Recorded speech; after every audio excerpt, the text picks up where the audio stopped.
एक माँ का बदला। मखनू जी, इतनी तेज़ आंधी और बारिश है और हमारा घर भी टूट गया है। अब हम क्या करेंगे? कुछ दिनों के बाद हमारे बच्चे भी हो जाएंगे। अब हमारा क्या होगा? मखनू जी, अब हमारा क्या होगा? तुम इतनी उदास क्यों हो रही हो टोनी? हमें अपने बच्चों के लिए एक पक्का और नया घर बनाना होगा ताकि वो शिकारी परिंदों से बचे रहें। चलो हम दूसरे जंगल में जाकर पक्का घर बनाते हैं। फिर मखनू और टोनी चिड़िया जंगल छोड़कर दूसरे जंगल चले गए। अरे वाह मखनू जी, ये दरख्त कितना खूबसूरत और बड़ा है, मगर इस दरख्त पर कोई भी परिंदा क्यों नहीं रहता? किसी परिंदे का घोंसला नज़र नहीं आ रहा। पता नहीं क्यों टोनी, मगर चलो अच्छा है, हम यहाँ पर सुकून से रहेंगे। हमें कोई भी परेशान नहीं करेगा। हमें पहले जल्दी से अपने बच्चों के लिए एक पक्का घर बनाना होगा। हमारे पास बहुत ही कम वक्त है। फिर दोनों ने खूब मेहनत करके एक पक्का घर बनाया।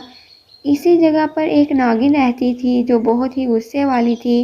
इसके डर की वजह से कोई भी परिंदा वहाँ नहीं रहता था। इसे शोर शराबा बिल्कुल भी पसंद ना था। ये परिंदे यहाँ पर क्या कर रहे हैं? और ये तो मेरी जगह है, ये यहाँ पर क्यों आए हैं? ये तो मेरा सुकून बर्बाद कर देंगे। मैं इन्हें यहाँ पर नहीं रहने दूंगी। मखनू जी, घर तो हमारा बन गया है और कितना खूबसूरत घर बना है हमारा। अब मैं बहुत थक गई हूँ और मुझे बहुत ही भूख भी लगी है। चलिए जंगल में जाकर खाना ढूंढते हैं। और फिर वो दोनों जंगल में खाना ढूंढने चले गए। रास्ते में इन्हें इनकी हमसाये नजर आए। अरे टोनी चिड़िया, तुम यहाँ पर क्या कर रही हो? काफी दिनों से मैंने तुम्हें देखा नहीं।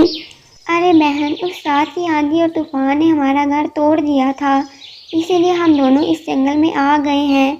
हमने अपने आने वाले बच्चों के लिए बहुत ही खूबसूरत घर बनाया है, पहले से भी ज़्यादा खूबसूरत। तुम दोनों चलो ना हमारा घर देखने के लिए।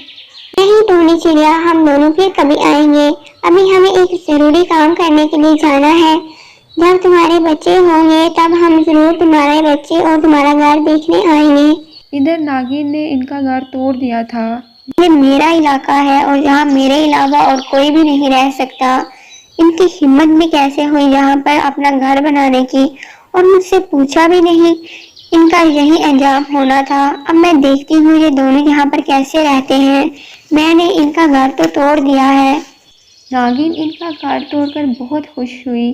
नागिन को परिंदे बिल्कुल भी पसंद ना थे। इसे अकेला रहना अच्छा लगता था। अरे मखनू जी, ये क्या हो गया है? हमारा इतना खूबसूरत घर किसने तोड़ दिया है? हमने इतनी मेहनत से अपना घर बनाया था। अंडे देने का वक्त बहुत करीब आ गया है। अब हम क्या करेंगे? कहाँ जाएंगे? टोनी चिड़िया, मुझे लगता है किसी ने जानबूझकर ऐसा किया है। ना कोई आंधी आई ना तूफान, फिर हमारा घर कैसे टूट गया? हमारे साथ जानबूझकर कोई ऐसा कर रहा है। चलो अभी दोबारा घर ठीक करते हैं। नागिन दूर खड़ी ये सब देख रही थी। इसे इन दोनों पर बहुत गुस्सा आ रहा था। बड़े ही ढीठ हैं ये दोनों। मुझे लगा ये दोनों यहाँ से चले जाएंगे, मगर इन्होंने तो दोबारा घर बना लिया है। मगर मैं इनको यहाँ पर नहीं रहने दूंगी। टोनी चिड़िया ने अंडे दिए और कुछ दिनों के बाद इनमें से बच्चे निकल आए। टोनी और मखनू उनको देखकर बहुत खुश हुए। टोनी, हमारे बच्चे कितने प्यारे हैं, सभी तुम पर गए हैं। अब हमें इनका ख्याल रखना होगा। तुम घर में ही रहा करोगी, मैं खुद जंगल जाकर खाना लाया करूँगा। बच्चे अभी छोटे थे, वो बहुत शोर करते थे। नागिन को इतना शोर पसंद ना था। इतना शोर करते हैं ये बच्चे, मेरे कान फट जाएंगे। इनके शोर की वजह से मैं क्या करूं? अब इनका कुछ ना कुछ तो मुझे करना होगा। अब मैं मज़ीद इन्हें बर्दाश्त नहीं कर सकती। मखनू जंगल खाना लेने गया हुआ था। इसके पीछे नागिन भी चली गई। जैसे ही मखनू को खाना नजर आया वो इसे लेने लगा तो नागिन ने इसे मार दिया। तुम्हारे बच्चों और बेबी की बारी है। बच्चे बहुत भूखे थे। टोनी बहुत उदास हो गई। अभी तक मखनू क्यों नहीं आया? बच्चे बहुत भूखे हैं। अब मैं क्या करूं? मैं इन्हें अकेला छोड़कर भी नहीं जा सकती। रात भी होने वाली है। अब क्या मैं करूं? अब टोनी चिड़िया को मारने की बारी है। वो जैसे ही अपने शोहर को ढूंढने जाएगी, इसका काम मैं वही तमाम कर दूंगी। मैं यहाँ पर किसी को रहने ना दूंगी। ये सिर्फ मेरी जगह है। मुझे कोई भी परेशान नहीं कर सकता। जैसे ही टोनी चिड़िया अपने घोंसले से बाहर निकली, नागिन ने इसे भी मार दिया। मखनू और टोनी चिड़िया दोनों मर गए। अब इनके बच्चों का कोई भी ख्याल रखने वाला ना था। वो बहुत ही भूखे और प्यासे थे। अरे ये फिर इतना शोर कर रहे हैं, अब मैं इनको भी जिंदा नहीं छोड़ूंगी। नागिन बहुत ही जालिम और संगदिल थी, इससे किसी पर भी तरस ना आता था। वो उनके बच्चों को भी खा गई। वो उन सब को मारने के बाद बहुत खुश हुई। अब मुझे कोई भी परेशान नहीं करेगा। उधर टोनी चिड़िया भूत बन गई। मैं कमजोर थी, मैं बेबस थी, तुम्हारे आगे तुमने मेरा घर बर्बाद कर दिया। हमने तुम्हारे साथ कुछ भी बुरा नहीं किया था। तुमने मेरे शोहर को मार दिया।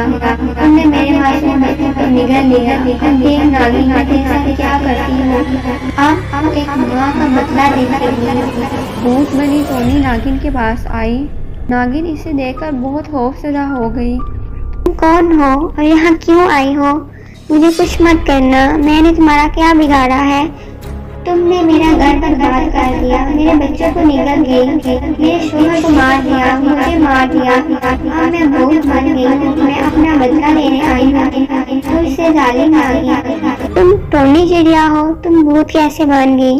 मैंने तुम्हें मार दिया था, मुझे माफ कर दो, मुझसे गलती हो गई।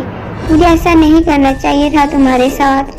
अब बहुत देर हो चुकी है नागिन, तुम्हारा आखिरी वक्त आ गया है। मैं तुम्हें हरगिज़ माफ नहीं करूंगी। तुम एक बार हमारी बोलती, हम ये जगह फौरन छोड़ के यहाँ से चले जाती, लेकिन तुमने हमारे साथ बहुत जुल्म किया है। टोनी के भूत ने नागिन को मार दिया और फिर टोनी का भूत गायब हो गया।